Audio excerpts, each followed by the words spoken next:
All right, what is going on, ladies and gentlemen? How's it going? I am Is There No One Else? And today's video, we are going to talk about the Blackwood patch, the new DLC that's coming out to console tomorrow. That's already been out on PC for the last week. I wanted to talk about things that I'm excited about for this new patch. I like doing these types of videos because I like going back and seeing what I got right, what I got wrong, you know, kind of reevaluating and seeing how close I can get to stuff. So that's what this video is, just kind of talk about different things. If you guys are already in the patch, let me know what you think. Let me know what you like. Let me know how close I am.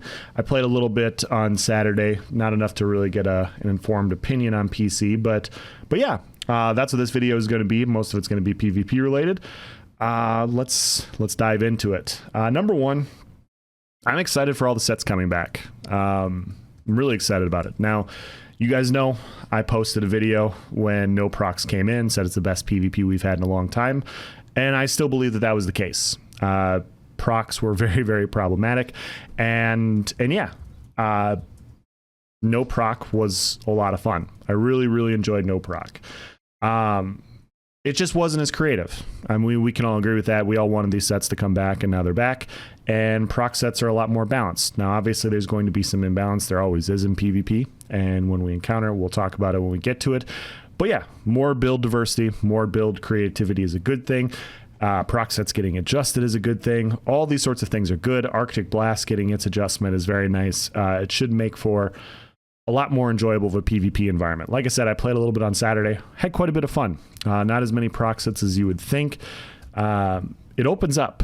The adjustments they made really opened up a lot more variety. The nerf to Malakath, as well as the nerf to overall crit resistance that you can have on a character, makes some types of crit builds viable, meaning bombers, gankers hit harder, but also you don't necessarily have to run Malakath. And so that opens up other mythics. Those sorts of things are good. When one thing is so strong that you literally run it on everything, it gets kind of boring and, you know, stagnant. Same thing as last patch when everybody's running Spriggans and Impreg or Spriggans and Fortified Brass. It gets boring because that's just what it is. And so it's more fun to have unique things. And I'm excited about that. I'm really excited about it. I'm not, you guys know this, I'm not a huge proc fan myself, but I'm glad they're back. I know some people really enjoy them. And they're more balanced now than they were in Markarth, in my opinion. I think that they're in a much better spot. I think you can make some strong builds with them. I think that they have some downsides. You know, nothing's going to be perfect, but yeah, I really like what they did. The other thing too is a side effect of doing no proc Cyrodiil that I didn't, and a lot of people didn't see right away, is it promoted larger group gameplay. Now, this isn't no proc Cyrodiil's fault per se. Well, I mean, part of it is because, yeah, no vicious death means no bombers. And if there's no bombers, people are going to run in 30 and 40 man groups. I remember back in the day, pre-vicious death, like that's all it was people just faction stacking from keep to keep. And it happened all over again. When you don't have that counter, that nuke 30 people in an instant counter, people are going to ball up. And it wasn't just that. They also eliminated cross healing. And so I've seen some different videos, some different discussions, and people are like, oh, no proc sucks because of cross healing.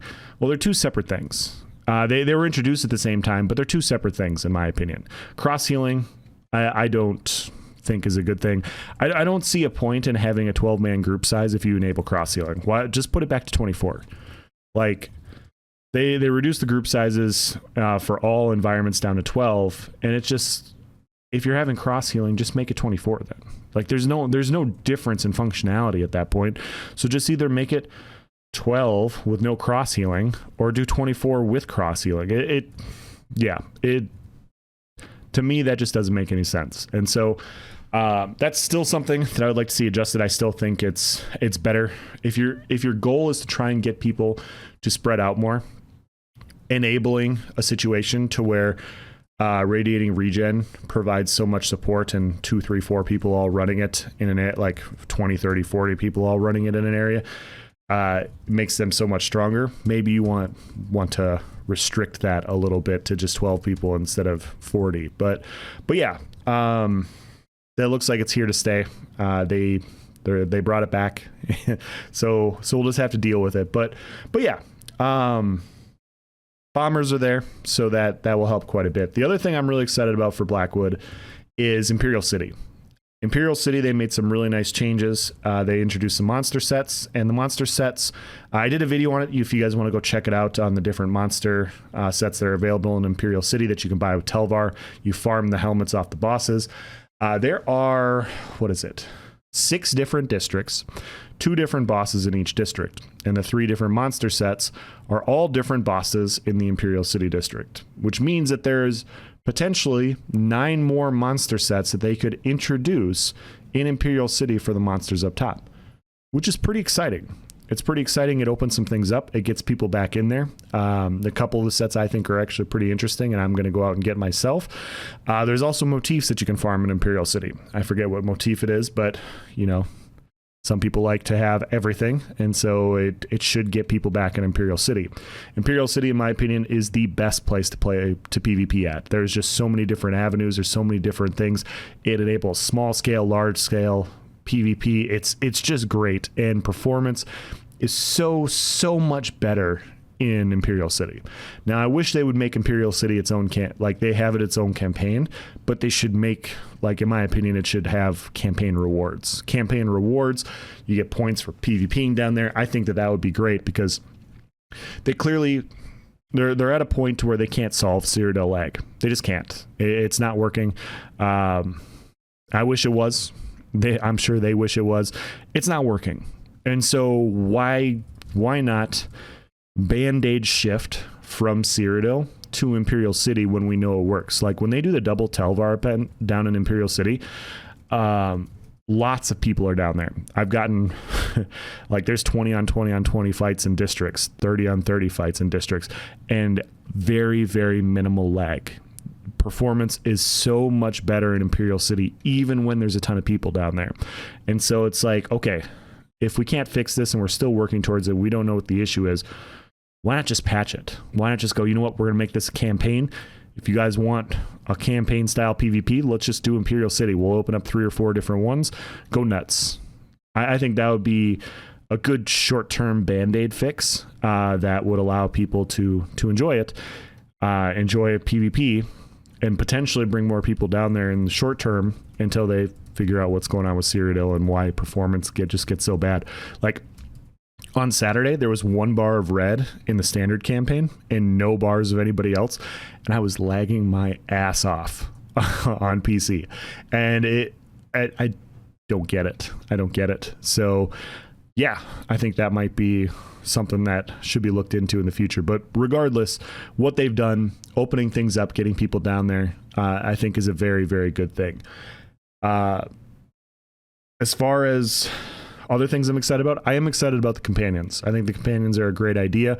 I think it brings more nuance to another avenue of the game, getting more people into the game. Now, it's not going to be something that I'm going to be super interested in. It's not going to be something I'm going to talk about on this channel a lot because it doesn't really pertain to PvP, and this is a PvP channel.